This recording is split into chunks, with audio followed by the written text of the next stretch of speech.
Hey, what's going on, all you Starfinders out there? I'm David, the Digital Dungeon Master, and welcome to my video where we are going to be taking a look at the Priest theme in the Starfinder core rulebook. So the great thing about Starfinder and its themes, its classes, and races is that there's no restrictions, and you can play any combination of those that you would want to. Now, if you want to get crazy and do something like a Vesk operative priest, you can do that. So after you get done with your race, your class, and your theme, think of a good background story for your priest. Now, you're a member or a fanatic of an organized religion, so come up with some good hook points for your game master. Now, how long have you been in the priesthood? Were you maybe reborn later in life? Were you an orphan that was maybe left on the temple's doorstep? Maybe the temple or the church that you belong to now, maybe they adopted you earlier when you were a child. Do you travel the packed worlds trying to convert other intelligent life? Does the religion you practice partake in any kind of unsavory practices or maybe rites? And maybe you are part of a secret sect in your religion that worships possibly devils and demons. So there's a lot of things that you can do with the priest theme. So once you do that, it's going to give your GM more food and more ammunition to put hook points and other story and plot points into the game. Another great thing about all of the Starfinder themes is each one of the themes get 4 different theme features, and you'll get these at level 1, 6, 12, and 18. So at level 1, you are going to get theme knowledge, and this is where you try to learn as much as you can about all the different religions, their practices, their traditions, their symbols, and all of their religious leaders. You're also going to get a +1 to your wisdom ability score. Now, just make sure in character creation you don't go over an 18 wisdom. Next, you are going to be able to reduce the DC by 5 on any culture or mysticism checks that have anything to do with religious traditions, symbols, famous religious leaders, anything pertaining to that kind of stuff. You'll just reduce the DC by 5, which actually works out rather nicely. Next, you're going to be able to have mysticism as a class skill. Now, if you're already playing a class that has mysticism as a class skill, then you'll still be able to get a +1 permanent bonus to all of your mysticism checks.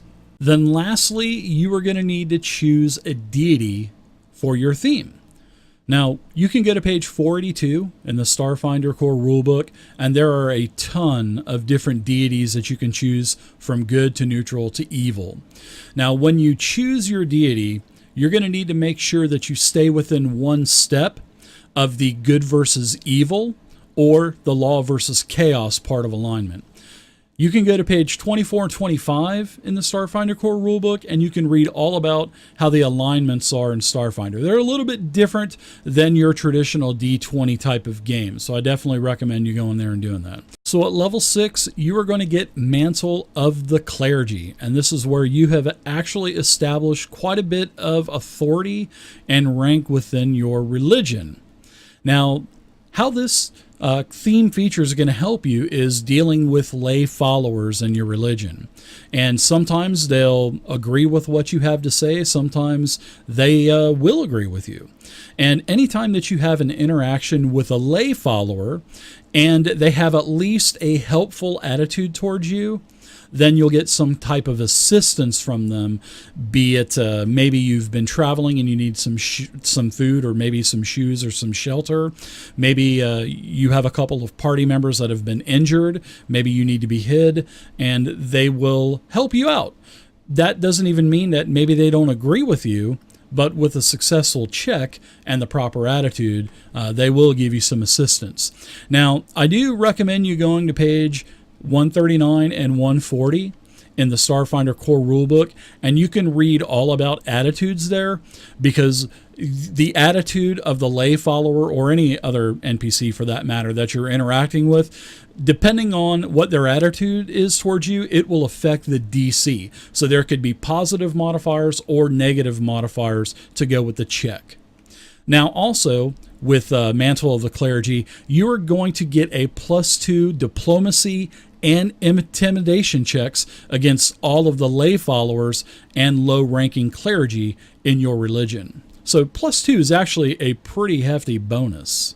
So next at level 12, you are going to get Divine Boon. And I really like Divine Boon because this is where your deity has granted you some type of mystical power.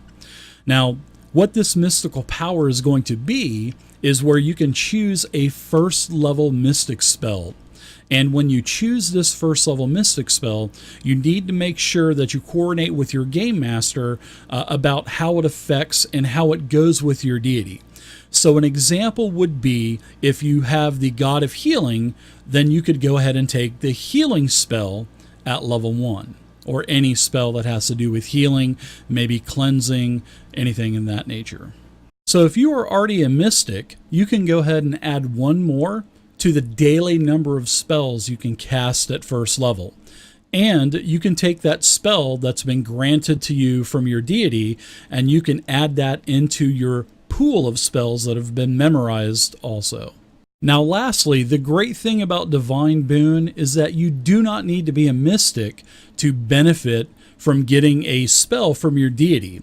So if you're an operative or maybe a soldier, you can still get this spell, and you'll treat it like a spell-like ability, and you can use this one time per day. Lastly, at level 18, you are going to get True Communion. This is where you become reinvigorated anytime you perform a deep prayer or any kind of deep meditation pertaining to your deity. Now, whenever you perform 10 minutes doing your deep prayer, your deep meditation, and it pertains to your faith's dogmas or principles, then you can go ahead and get back 1 resolve point to add to your resolve pool, which is actually really nice. So an example would be if you were traveling through a village and you saw a bunch of sick people, your deity would be Serenre. Maybe you could spend 10 minutes. You could ascertain the situation, what's going on. You could do a couple medicine checks, maybe a couple mysticism checks, and find out what the disease is, what the cure would be, and then you could get with the individuals that are healthy in the town so they could actually help everybody that's sick. Now don't forget, you can do this 2 times a day to get back to resolve points. So there you go, everybody. That is the priest theme in the Starfinder core rulebook. I want to know what you guys think of the priest theme down in the comments section below. Do you like it or do you not like it? I actually like it. I like the level 12 feature, Divine Boon, where you can get a level 1 mystic spell and cast it even as a spell-like ability. That's even if you're not even a mystic and can't even cast spells.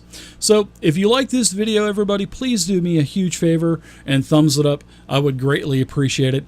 And you can check out all of my other Starfinder, D&D 5e, Fantasy Grounds, and many more videos on my YouTube channel. So once again, everybody, my name is David, the Digital Dungeon Master. And until next time, happy gaming and stay safe.